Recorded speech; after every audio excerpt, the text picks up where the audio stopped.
Brain tumour जिन लोगों को हो जाता है उसके बाद उनको नॉर्मल लाइफ की तरफ लेके आना एक बहुत बड़ा चैलेंज बन जाता है। तो दिमाग की रसौली रिमूव हो गई, ठीक है। फिर आपका ना एक इम्तिहान वाला सिलसिला शुरू हो जाता है ना, मरीज बेड पे होता है, फिर फिजियोथेरेपी की क्लासेस शुरू होती हैं, सेशंस शुरू होते हैं, फिर उसको थोड़ा सा इस काबिल किया जाता है कि बेड पे उठ सके, बैठ सके, थोड़ा हाथ मूव कर सके।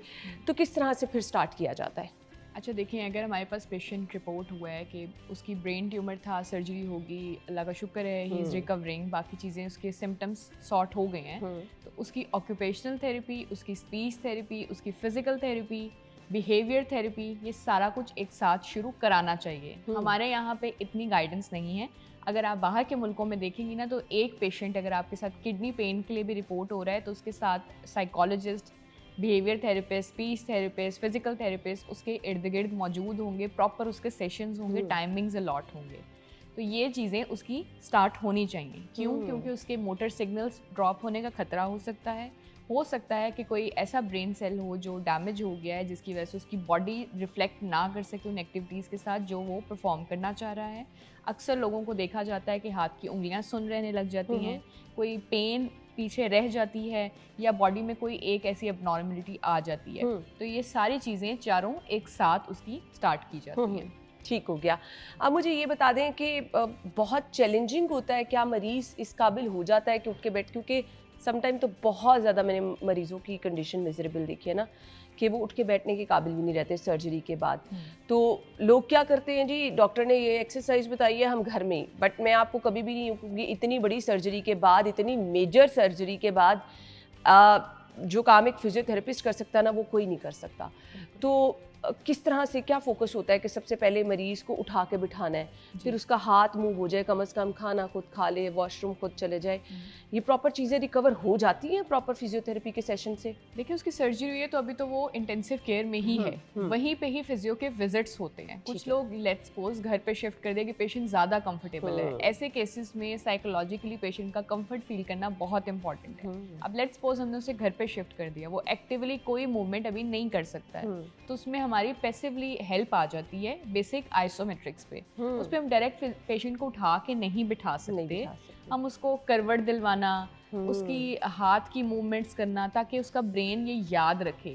अब वो बिल्कुल एक बच्चे की तरह ना, उसको हमने ज़ीरो से दोबारा स्टार्ट कराना है, ब्रेन के सिग्नल्स को बॉडी के साथ अटैच करना है, हाथ की मूवमेंट्स करवाने की कोशिश करनी है, हाथ आगे पीछे हिलाने की कोशिश करनी है, पैरों को पकड़ के एंकल पंप्स करवाने की कोशिश करेंगे। लकवा के जो पेशेंट है ना उनके लिए कुछ मुझे बताएं कि क्या रिकमेंडेशन होती हैं? लोगों को फील हो रहा होता है कि मुंह टेढ़ा हो रहा है, हम इलाज की तरफ नहीं जा रहे होते, डर रहे होते हैं कि अच्छा लोग क्या कहेंगे, तो हम समझते हैं कि अच्छा फिजियोथेरेपी का इसमें कोई रोल नहीं। क्या रोल होता है फिजियोथेरेपी का? देखिए, ये सारा कुछ जो है ना मोटर सिग्नल्स के साथ होता है, ब्रेन का आपकी बॉडी के साथ एक कनेक्शन है। आम अल्फाज में देखा जाए तो ब्रेन का जिस्म के साथ ताल्लुक टूट जाए तो उसके अंदर इस तरह के सिम्टम्स आने शुरू हो जाते हैं। हमारी जो नर्व्स, फेशियल नर्व्स जो हमारे फेस के एक्सप्रेशंस को कंट्रोल करते हैं, हम स्माइल कर रहे हैं तो ये कंट्रोल हो रहा है, ठीक है, हमने ब्लिंकिंग की है तो ये कंट्रोल हो रहा है। अब अगर एक चीज़ भी अगर आपको लगे कि आप स्माइल कर रहे हैं तो आपकी एक साइड लाइन नहीं बन रही है, फौरी तौर पर राब्ता करें। सेल्फ ट्रीटमेंट की तरफ चले जाते हैं, यूट्यूब पे वीडियोस देखनी शुरू कर देते हैं, या फिर इग्नोर मुकम्मल तौर पे। माएँ तो हमारी इग्नोर ही कर रही होती है, fathers they are very conscious, लेकिन माएँ जो हैं वो बड़ी इग्नोर करती हैं इन सिम्टम्स को। तो फौरी तौर पे आपने कोई सिम्टम देखा है, आप अपने डॉक्टर से कंसल्ट करें। आपकी अगर हिस्ट्री डायबिटीज़ की है, अगर आपकी हिस्ट्री ब्लड प्रेशर की है तो आपको बहुत कॉन्शियस रहना चाहिए इन चीज़ों से, क्योंकि ये डायरेक्ट आपके ब्रेन की नर्व को डैमेज कर सकता है। ब्लड प्रेशर शूट किया आपने भी सुना है तो फौरन स्ट्रोक हो गया, जी, पैरालिसिस हो गया, जी, एक साइड आपकी बिल्कुल रुक गई, हाथ की एक्टिविटी रिस्ट्रिक्ट हो गई और सारा कुछ। तो अपने ब्लड प्रेशर्स को, डायबिटीज़ को मॉनिटर करें, और कोई भी इस तरह का इशू आए तो पहले तौर पर आपकी होनी चाहिए कि आप नहीं किसी फिजियो के पास जाना, आप जनरल फिजिशियन से कंसल्ट करें अपने सिम्टम्स को। अब तो चैट जीपीटी है आपके पास, एआई है, आप घर बैठे हर सिम्टम को गूगल कर सकते हो। आप उसको गूगल करो, अपनी मेडिकल हिस्ट्री उसके अंदर एंटर करो और फिर उसके मुताबिक अपने लिए ट्रीटमेंट प्लान देखो।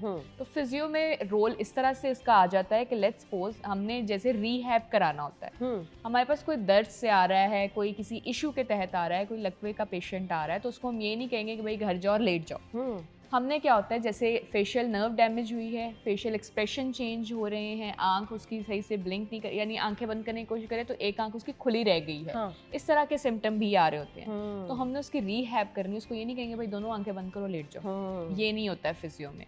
हमने रीहैब करनी है, उसके अंदर आंखों की एक्सरसाइज शुरू कराएंगे।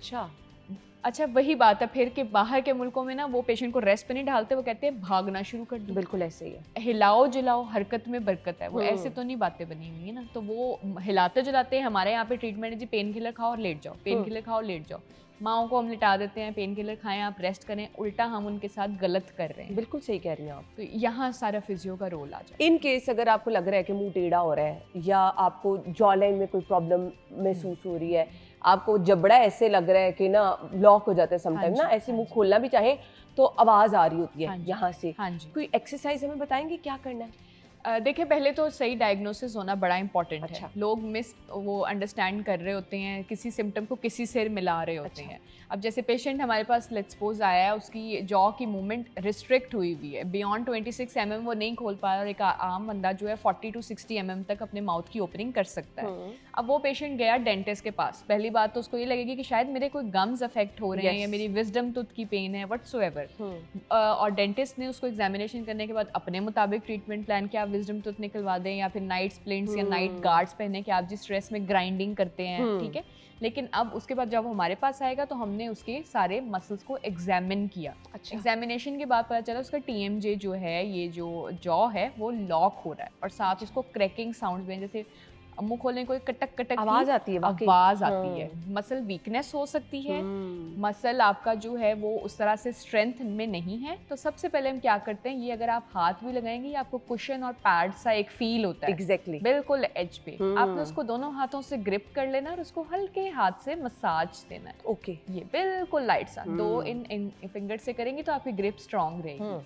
अब इसको हल्के हाथ से आपने मसाज दिया, ठीक है। ये एक मूवमेंट तो ये हो गई। फिर अगर आप मसाज करते करते जॉ ड्रॉप करें लाइक दिस, ये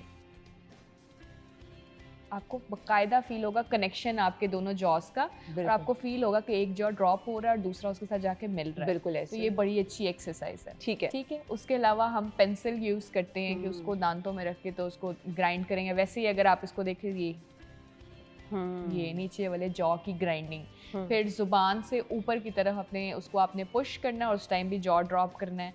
तो ये बेसिक आ जाती हैं। फिर हम इसमें च्युइंगम चुबाने का भी कहते हैं। हार्ड डाइट ना लें, सॉफ्ट डाइट लें। तो ये सारी एग्जामिनेशन के बाद। अच्छा, बेसिक TMG का लोगों को नहीं पता। अगर हमारे पास जॉ लॉकिंग के साथ आया तो हम उसके सर्वाइकल पे काम करते हैं। पालिश के मरीजों को फिजियोथेरेपी कितनी हेल्प करती है, और अगर नहीं करा रहे तो फिर हमारी बॉडी किस तरह से प्रेजेंट कर रही होती है? अच्छा देखें, फॉलेज हुआ है, पैरालिसिस हो गया है, इसमें स्ट्रोक के पेशेंट्स के अंदर ज़्यादा, तो वो क्या होता है, मूवमेंट बैठे बैठे हाथ की उंगलियां टेढ़ी हो जाती है। ये ग्रिप है ना, ये दी हुई है, ये हमारा माइंड, मेरे माइंड ने मुझे सिग्नल दिया है और मेरी नर्व्स सारी, मेरे मसल सारे एकदम उसके मुताबिक एक्ट कर रहे हैं। जब एकदम सिग्नल टूटेगा तो ये जिधर है वो उधर ही रह जाएगा। ये बंद था, बंद। इस फौरी तौर पे अगर तो आप फॉलेज के मरीज को देख रहे हैं ना, तो फौरी तौर पे उसकी इस तरह से हाथ की उंगलियां खोल दें। अच्छा, अगर आपके पास बैठा हुआ है, खुदा ना खास्ता एकदम अटैक हुआ, फॉलेज का अटैक हुआ है, तो आप इस तरह से कर दें। अच्छा, इस पे नेक पे होल्ड नहीं रहता, नेक ग्रिप छोड़ देती है, तो बहुत चांसेस होते हैं कि जुबान दांतों के नीचे आ जाए। तो उस पर भी आपने, अगर आपके सामने किसी को हो रहा है तो उस पर भी आप उसको ये हेल्प कर सकते हैं कि फौरी तौर पे उसके टिश्यूज़ या कोई कॉटन पैड या कुछ भी इस तरह का उसके दांतों के नीचे रख दे, ताकि ज़ुबान ना खुदा ना खास्ता दांत के नीचे आ जाए। ठीक है। आंखें आपकी, अगर लेट्स सपोज आई ड्रॉप हो गई है, चलो ठीक है, हो गई है, आपने ना एक्सरसाइज करनी है ना, तो फौरी तौर पे आपने उसको पकड़ा, उसको बार बार ग्रिप दें, बार बार ग्रिप दें। अच्छा। इस तरह के सिम्टम्स, कुछ लोगों की स्माइल खत्म हो जाती है और मुंह एक तरफ को ड्रॉप हो जाता है, जिसको बेल्स पाल्सी बोलते हैं। एक होता है फुल फेशियल पाल्सी और एक होता है बेल्स पाल्सी। ठीक है। तो उसमें एक साइड ड्रॉप हो गई है तो उस पर आप एक्सरसाइज करते हैं। लेट्स सपोज खुदा ना खास्ता अगर ये साइड ड्रॉप हो गई, इसका मतलब इस साइड के मोटर सिग्नल ड्रॉप हो गई, ये बंद है तो ये बंद ही है। इस तरह से मैं स्माइल भी करने की कोशिश बंद रहती है मुसलसल। हाँ, तो वो स्माइल करने की कोशिश करो तो वो नहीं होगी, तो आपने ये पकड़ के मसाज देनी है उसको ऊपर को। बताएं ऑयल क्रीम से या वैसे लुब्रिकेंट लगा लें, ज़्यादा आसान है। सीरम्स, क्रीम्स, मॉइस्चराइजर व्हाटसोएवर आप यूज़ कर सकें, बेबी ऑयल यूज़ कर लें और उसके बाद इसको मसाज दें। जिस साइड पे फेशियल पाल्सी हुआ है आपने उस साइड से स्ट्रॉ से पानी पीना है। ओके। अच्छा देखिए, हम पेशेंट को टेस्ट करने के लिए क्या कहेंगे, मेरे पास आ गया बंदा, उसके विजिबल साइंस नहीं है, पता नहीं चल रहा, लेकिन उसको फील हो रहा है कि समहाउ मेरे मसल्स का जो है कंट्रोल नहीं है। मैं स्माइल करता हूँ, मुझे आधी स्माइल फील होती है, तो हम टेस्ट करने के लिए कहेंगे जी दोनों आंखें बंद करें, उसकी एक आंख जरा सी खुली रह जाएगी। 100% स्माइल करने को एक साइड से नहीं हो सकेगी। मुंह में हवा भरने का कहेंगे, अब वो हवा भरा तो एक साइड से निकल रही है, अच्छा पता चलता है प्रॉपर, तो उसको कहना चाहिए आपने मुंह में हवा भरने की एक्सरसाइज ही करनी है और उस साइड से अपने आप को ग्रिप दे लेनी है ताकि हवा बाहर ना निकले। बार बार उसको प्रैक्टिस कराएं, जितना ज़्यादा प्रैक्टिस कर सकते हैं। आंखों के लिए हम उसको पेंसिल वाली एक्सरसाइज बताते हैं कि पेंसिल की आपने जो टिप है उसको फॉलो करना है, पास लाए वापस लेके गए। कुछ लोगों की ब्लिंकिंग में इश्यू आ रहा था तो पकड़ पकड़ के, जिस तरह से मैंने आपको पहले भी बताया है, इस किस्म की एक्सरसाइजेस बड़ी इंपॉर्टेंट हैं ताकि बॉडी और ब्रेन को हम याद करा सकें।